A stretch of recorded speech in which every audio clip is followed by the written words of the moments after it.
today's busy world, the contribution of those who give their time freely for others is priceless. A small token of appreciation was presented to around 100 volunteers this morning by member for Port Stephens John Bartlett. A performance by local Mayfield school children capped off the ceremony.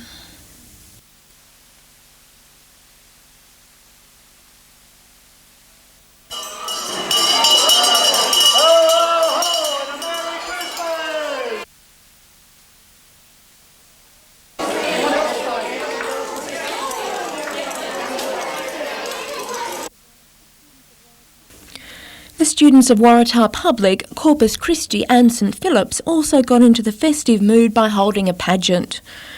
The show tells the story of Christmas by way of song, dance and drama, Aussie style.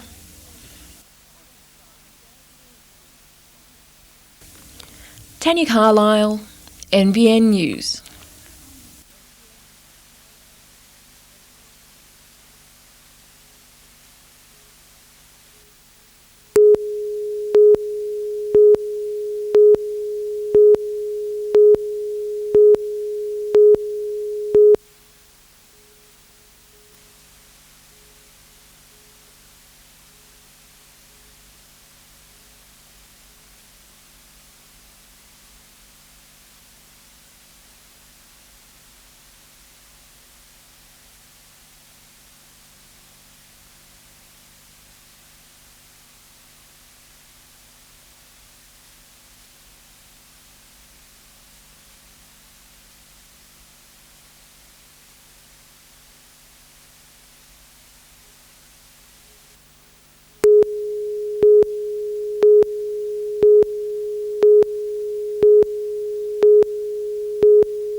Amos Mordew, the former owner of Blue Ribbon Coaches, found out about the fraud allegations this morning after a story was published in a Sydney newspaper. The report speculated that company activities several years ago were being investigated by the Independent Commission Against Corruption, the Department of Transport and Police. We have not received any notice of this from anybody. The allegation is that Blue Ribbon inflated the real number of students catching buses to attract extra government subsidies. Under the plan, the state government pays private bus companies for 80% of students who live more than 2 kilometres away from their school. In the case of Blue Ribbon, it's been reported that a former disgruntled employee contacted the Department of Transport and raised the allegations. The Department of Transport has confirmed it's looking at company paperwork. Mr Mordew says he welcomes any inquiry which he believes will clear his name.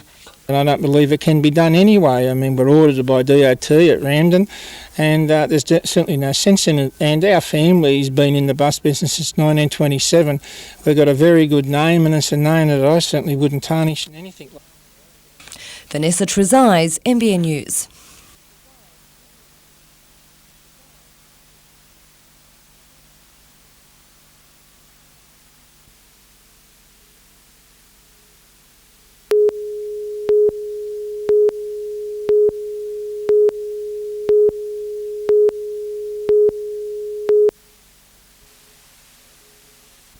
Kashiki is a form of full-contact martial arts, including a range of disciplines from kung fu to karate.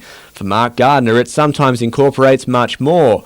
The ambulance officer turned combatant has been known to put his medical skills to use. At some events we've had to patch a few people up with injured toes and fingers and bumps and bruises and things. I think I'm handy to have around. Mark and his fellow Ken Kokan clubmates Rod Fordham, Todd Price and Carmen O'Doherty are among those from the Hunter representing Australia at this weekend's World Championships in the Blue Mountains. The event features displays known as kata and fighting. From all accounts we've heard that the Russians are going to be pretty hard to beat.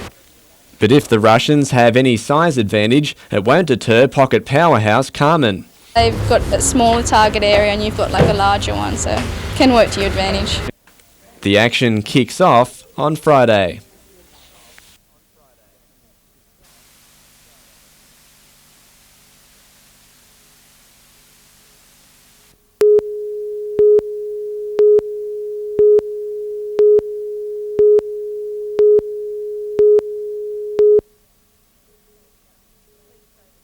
Police say the bandit, brandishing a knife, entered the Caltex service station on the Pacific Highway at 5:10 this morning.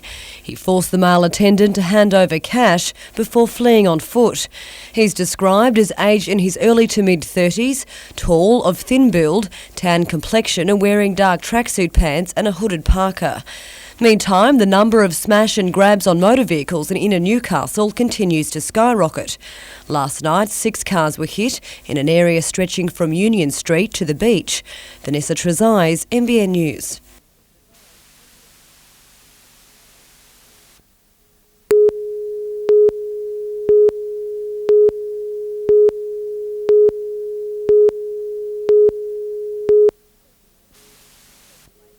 Speculation that the Hunter is being considered as a location for a new multi-million-dollar oil refinery has stirred up a hornet's nest. Well, obviously we haven't sold the message of the Hunter as being a centre of commerce, a destination for tourism and a new emerging Hunter post-BHP. We haven't sold that message well enough. The Hunter Economic Development Corporation has signalled cautious support. Because of our deep water port, because of our skills base and our resource background, we have a capability, a strength in this area, and we would be silly to turn our back on that strength. The refinery would be a massive addition to Newcastle's industrial landscape with huge jobs potential. The Cornell operation provides work for 670 people. If Caltex were to set up in Newcastle and replace operations at Cornell, it would need at least a 240-hectare site with close access to the port. Kooragang Island is a site that would qualify, but that's where the Abbey Group is trying to convince the federal government to build a second airport. Supporters of the airport concept are angry that the federal government would shoulder a large part of the $2 billion cost of building the refinery. But to build a new oil refinery because we need a new oil refinery is one thing. To spend the money on moving an existing one is, in our view, a total waste of the money that could be much better spent in the transport infrastructure that the east coast of Australia so badly needs. And that, according to developers, is the very fast train proposal, which would benefit the rival Newcastle Airport bid. The future of the project is on standby until a decision is made on Badgerys Creek. Vanessa Trezise, NBN News.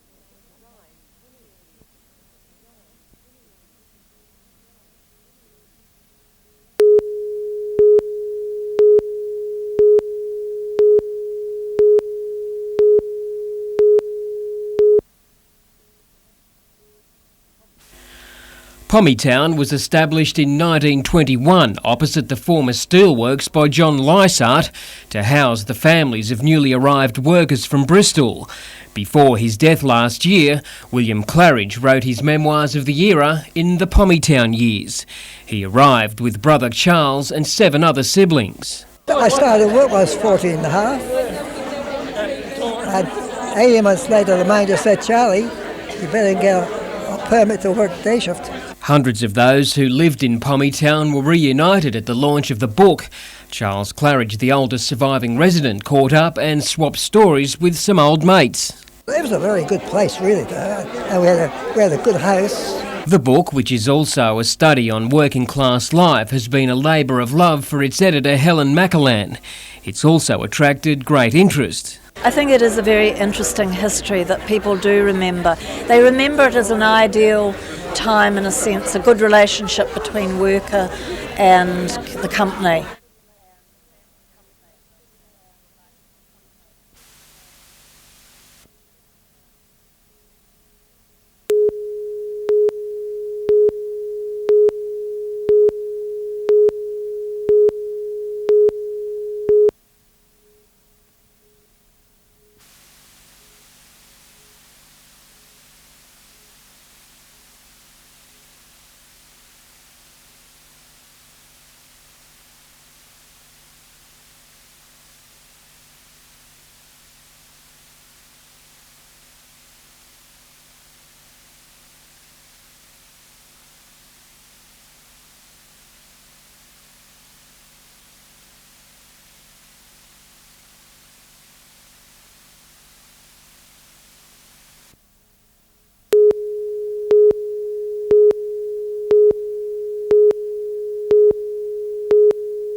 Josh Blair has admitted to being a little disappointed with his third place in the opening round of the Super Series in Newcastle.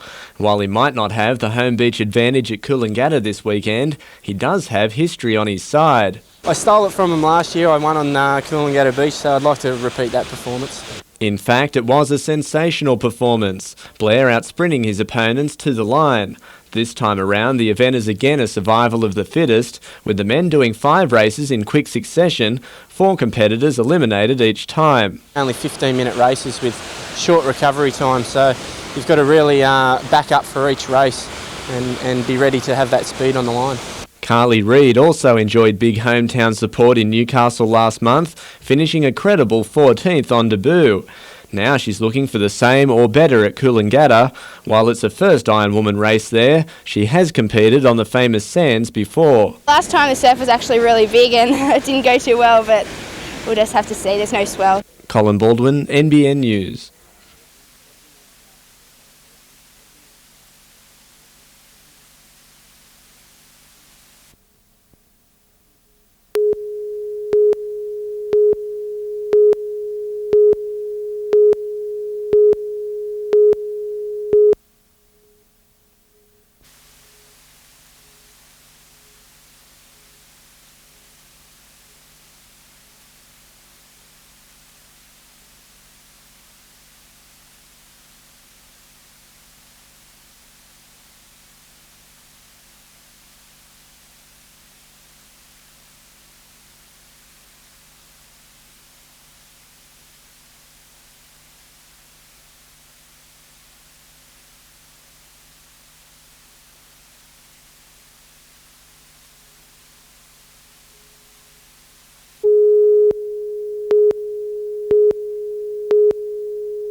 After fighting for their entitlements during a month-long picket line outside the struggling factory, workers agreed to return to work this morning for the good of the company.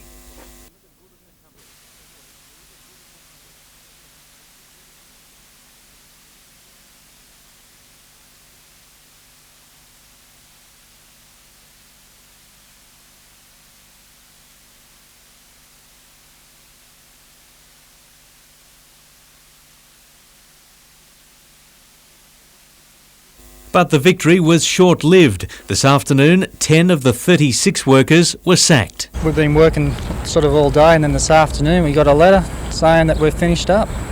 That was that. STP National Manager George Palmer handed out the letters, and more are expected. When we went in this morning, we thought that we were there for a few weeks, but as it panned out, it wasn't to be. And I've heard a rumour that there's 6 more to go next week, and they'll probably keep cutting back. Most of the workers' entitlements are secure under the freshly struck deal between the receivers and unions, but that's cold comfort for the men in the coming months. Just been in touch with Centrelink, and can't get an appointment there till the 19th, and so that's going to be at least 5 weeks without any income, so it's very hard. It's fair to say that none of the men expected to be sacked today, just a few hours after returning to work. They've walked out the gates this afternoon with just 1 day's pay in the bank to get them through Christmas. Paul Lobb, NBN News.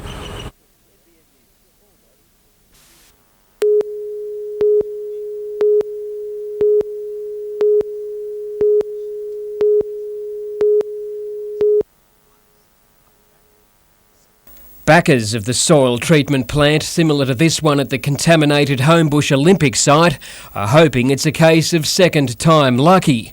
After meeting a chorus of opposition from residents in suburbs near the Kooragang Island site, IT Environmental has amended its plans. One of the major things that we have changed is that we have decided to store any soil that is brought to the site within basically a shed. It'll have 4 walls and a roof and a concrete floor. The plant will treat 10,000 tonnes of contaminated soil from around the state each year. IT Environmental is also armed this time around with an environmental risk assessment. That has come through demonstrating that the storage of the soils in that type of facility is perfectly safe. But there's opposition to the amended plans from Stockton residents who say only one of their 27 original concerns over the soil testing plant has been addressed. To fix one thing is a mockery of all the consultations we had. Pat Keating says there's no need for a permanent soil testing plant, instead suggesting soil should be treated on contaminated sites. The plans will be on public display at Newcastle Council from Monday week. Blake Doyle, NBN News.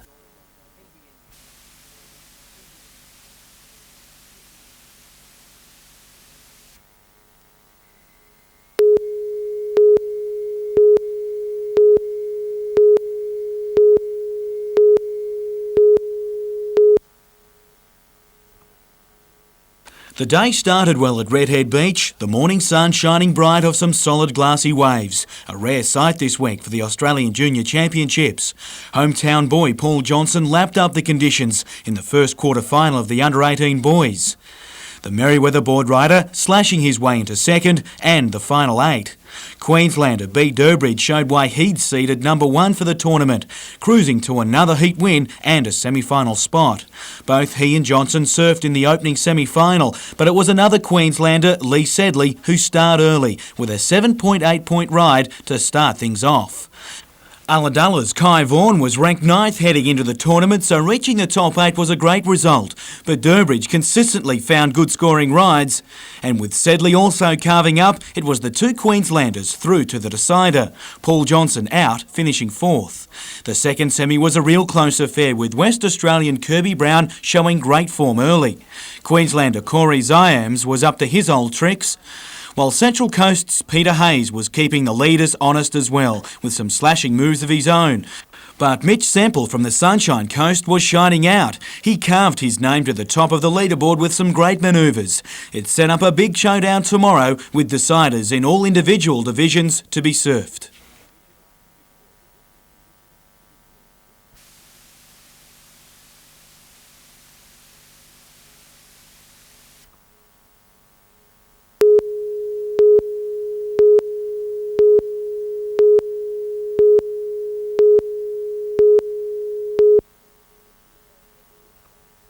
The show is called Koishinabo Bonsai, which means Viva Gourmet.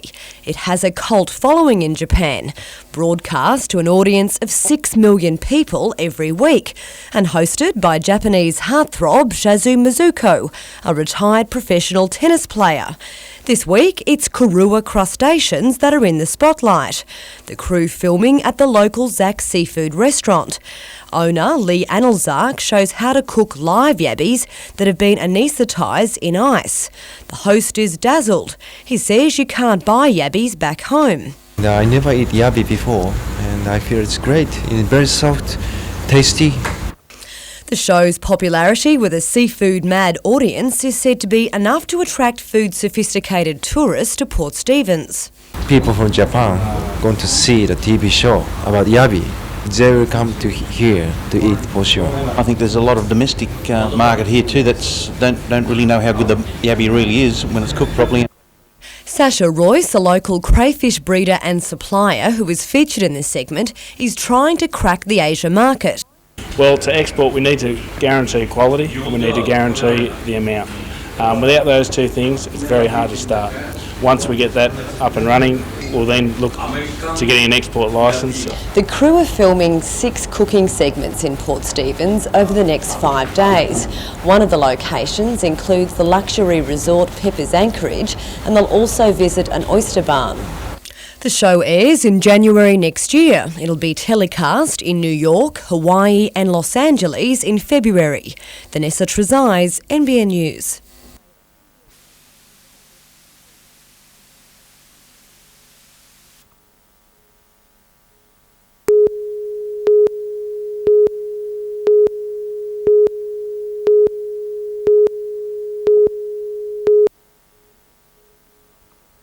Safety houses are easily recognised by the yellow sign plates on buildings or letterboxes. Children who are lost, scared or hurt and need help can stop there before or after school. But around Maitland, children could soon lose that refuge. Out of the 6 committee members that have formed the Safety House Committee, 3 of them are resigning. And it's a real problem because part of our constitution, or the constitution of Safety House, states that we must have a committee. If the local organisation can't find enough people willing to take part in the committee, those with safety houses will have to turn in their signs, and the 15-year-old program will fold. A tragedy, considering the number of houses currently supporting it in the East Maitland area. We have 259 houses and 24 businesses. Our actual goal is to have a minimum of one house per street, but that's very hard. We have to have the people to monitor those houses. The group has only a few weeks to reform a committee. Adam Harper, NBN News.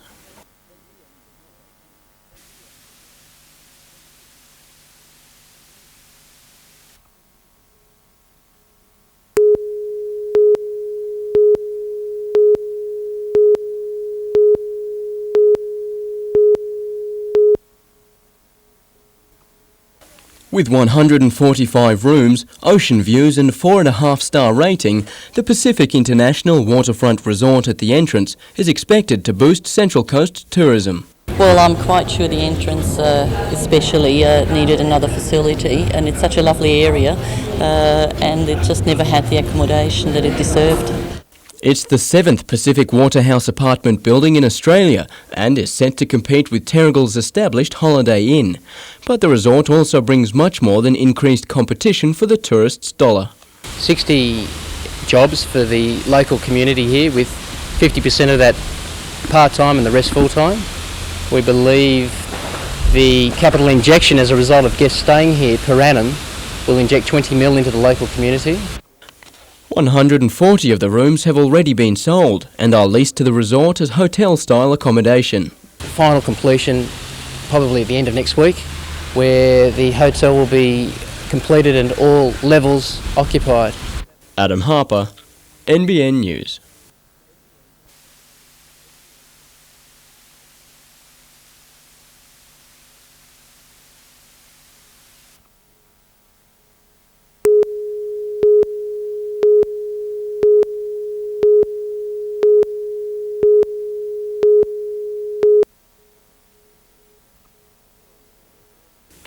They're on the road more than most other drivers, travelling further in one day than many people do in a week. And today, truck drivers joined forces with state and federal MPs in an effort to help people become more aware of big rigs, particularly approaching Christmas.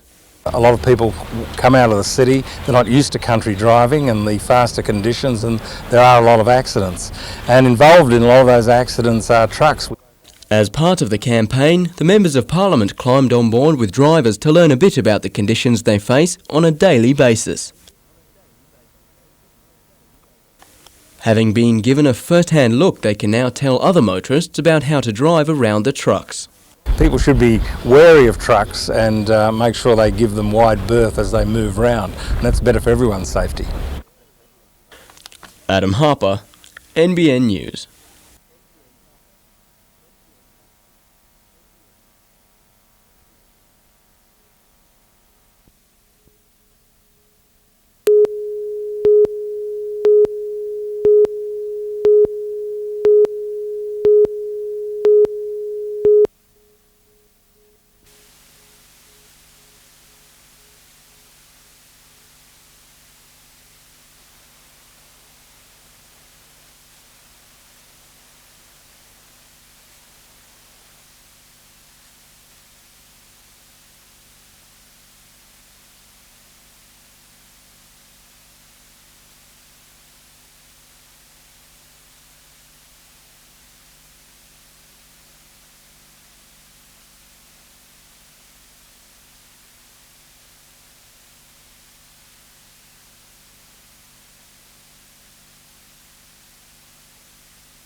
These are the scenes that were all too common around the former proclaimed place on Hunter Street 18 months ago. Following opposition from nearby businesses, the Crisis Accommodation Centre was closed down and a new service put in place by Mission Australia. Launched today, the service puts people into long-term accommodation while providing education and living skills. We're able to see change for the long term rather than just a crisis approach to the homeless people that we're working with. The service has been operating out of this building just off Hunter Street West for the past 6 months. So successful, the service will be used to solve homeless problems where they occur across the state. We're asking the people from Mission Australia to demonstrate this to the rest of the docks, some of the dock staff who deal with these same problems. Not only has the service turned around the lives of so many it's helped, but there are now fewer homeless people on Newcastle's streets. The complaints that come in are much more minimised because there are less people around. Now, there will always be some people, but we need to care for them, and this is the service that will do that. Blake Doyle, NBN News.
Once a month, the Hunter Valley Club near Maitland put their homemade boat through their paces. For some, that's a speed higher than cars are allowed to drive on freeways. We have had a radar clock of one of the big boats going at 123 kilometres an hour, which is quite fast on the water, considering the size of the boat.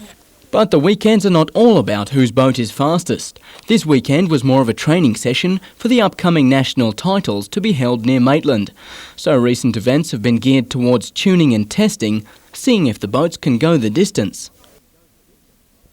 The national title is expected to attract around 50 entrants, more than 100 boats with mini engines, costing up to thousands of dollars. They might be toys and radio control boats, but when you're up there on the stand and you're racing, you come off the stand and your legs are like jelly. They're rubbery. Despite the expense of some of the models, it's a sport that's captured the imagination of anyone able to jump behind the wheel. The national titles will be held from Boxing Day to New Year's Eve. Adam Harper, NBN News.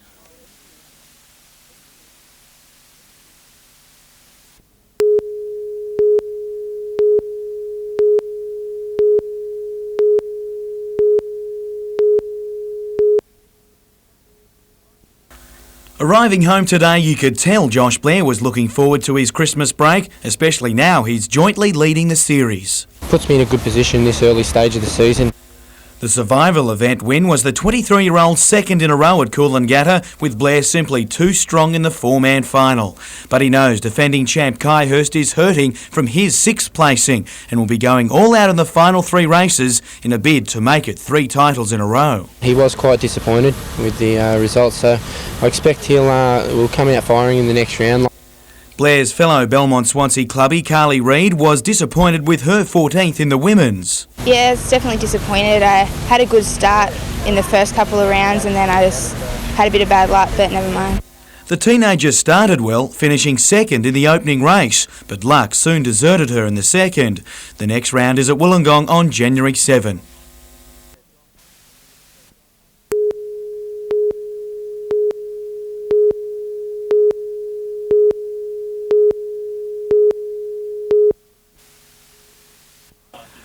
United limped into Newcastle this morning, thumped 4-0 by Perth and still at a loss as to how it happened. Well, to be honest, it was a very good start. Daniel McBreen had the first chance. Perth's defence just too good. While only the woodwork stopped this set-piece shot. In contrast, when the Glory got a shot on goal, they made it count. Bobby Despotovski setting up Brazilian Edgar Jr. for the first. In the 28th minute, Jamie Harnwell doubled the lead. Goals came at a gallop, with workhorse striker Despotovski continuing his dominance, scoring 2 goals in 2 minutes in a 10 out of 10 performance. It could have been worse if not for Bob Catlin's work, but either way, Newcastle has now conceded 19 goals and scored just 6. Obviously, something's going wrong along the line, and rather than isolate one area, I think you win as a team, you lose as a team. You've got to make the team effort to make things better. Adding injury to insult, Daniel McBreen is in trouble with a bad cork. Not too sure at the moment. I just have to see how it goes. Just been icing it last night, so as I said, physio this afternoon and see how it goes from there. Newcastle now play South Melbourne on Friday night.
There's no shortage of dolphin and whale watching tour operators in the Nelson Bay area of Port Stephens, but one business is providing a more adventurous opportunity to see the popular waters.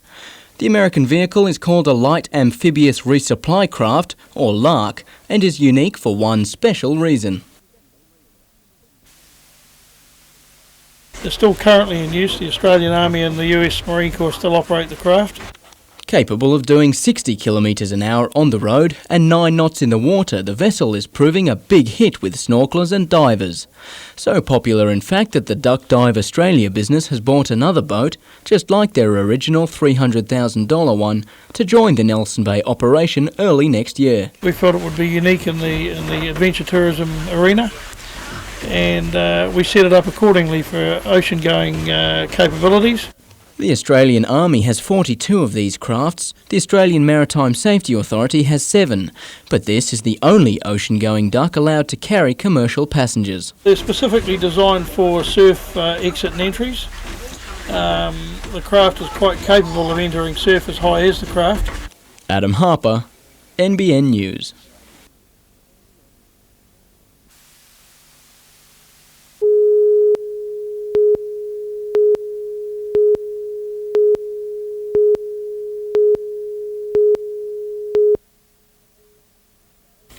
For those lucky enough to have the day off, the region's blue water beaches were the perfect place to cool off. Children enjoying the summer sizzler. Like diving in the water. At Dungog, the mercury peaked at 41 degrees. Small bushfires broke out across the region. The heat has prompted warnings to the elderly, many of who die each summer due to heat exhaustion and the added risk of stroke. Drink lots of fluids and be a bit careful with some of their blood pressure medications, particularly the ones called diuretics, that is their fluid tablets, because that can dry them out a bit as well. Parents are also being reminded it's a great time to teach their children to swim or improve water skills. Meantime, the mini heat wave has proved good news for retailers. They say demand for fans and air conditioners is unprecedented, while yet again it's children who have the right idea on how to lick the summer heat. But you can't help but feel sorry for this sweltering centre. It's a change from the North Pole. As to whether greenhouse gases have caused the Hunter to become hotter in recent decades, meteorologists at the RAF Williamtown Air Base say readings taken over the past 50 years show no major increase. Meteorologists say prepare for more sultry weather in the coming days. Vanessa Trezise, NBN News.